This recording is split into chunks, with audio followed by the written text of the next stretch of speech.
How to make paper blossom flowers on a branch.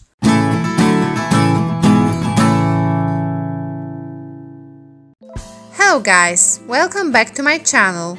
Today we're going to make another DIY video. Today is another paper flower DIY because the spring is coming and it's always nice to have flowers at home. I think it will be cute spring or even Easter decoration.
Hope you guys liked this video. If you did, don't forget to thumbs up and subscribe my channel.